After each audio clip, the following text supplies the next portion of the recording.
আসসালামু আলাইকুম, সবাই কেমন আছেন? আশা করি ভালো আছেন। তো আমরা হঠাৎ করে বন্ধু বান্ধব মিল্লা প্ল্যান করলাম যে আমরা কেল্লা সবাবার মাজারে যাব। তো এখন আমাদের সাথে সবাই আইসা গেছে। এখন আমরা ট্রেনের জন্য অপেক্ষা করব। ট্রেন আসার কথা 8টা বাজে, কিন্তু 9টা বাজে গেছে, ট্রেন আসার কোনো খবর নাই। অবশেষে ট্রেন আইসা গেছে। এখন ট্রেন এত পরিমাণে ভিড়, মানে আমরা কল্পনাও করি নাই যে আমরা এত আরামসে চলে যাব কেল্লা সবাবার মাজারে। তো পুরো ভিডিওটা দেখেন, ভিডিওটা ভালো লাগলে অবশ্যই শেয়ার করে দিবেন। অবশেষে আমরা উইটা গেলাম, আর উঠার পরই আমাদের সাথে লাফালাফি শুরু করে দিছে। আর একটা জিনিস দেখে অবাক হলাম, যে এই পরিমাণে ভিড় দেখছি ভাই, এত পরিমাণে ভিড় ট্রেনের ভিতরে ছিল না। আমরা খুব আরামেই চলে গেছি কেল্লা সবাবার মাজারে। হঠাৎ করে দেখলাম এক লোক এরকম ভাবে ঘুমাইতেছে, তো ভিডিওটা না করেও পারলাম না। অনেকটা পথ জার্নি করার পর অবশেষে আমরা নেমে গেলাম আকরা জংশন স্টেশনে। তো নামার পর আমাদের বন্ধু বান্ধব, মানে আমাদের সাথের গুলা সবাই তো অনেক আনন্দ করতেছে, অনেক লাফালাফি করতেছে, মানে বলে বুঝাইতে পারবো না।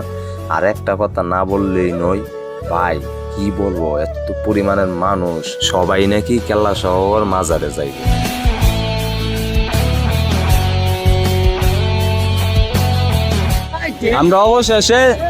আমরা অবশেষে আকরা স্টেশনে নামলাম। তো তোমাদের অনুভূতি কি? অনুভূতি আর কি আগের মতো নইগো আমার।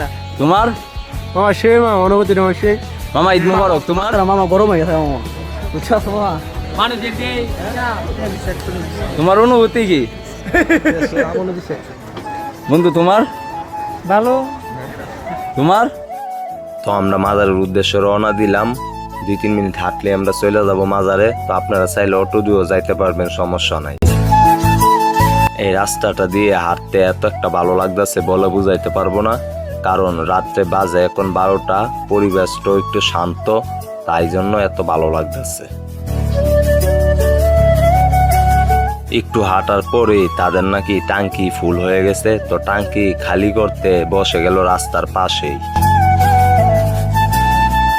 অবশেষে আমরা মাজারের গিটা আইসা পড়লাম। আর মাজার আসার পর আমাদের সাথে কি কি হলো অবশ্যই পরবর্তী পার্টে দেখবেন।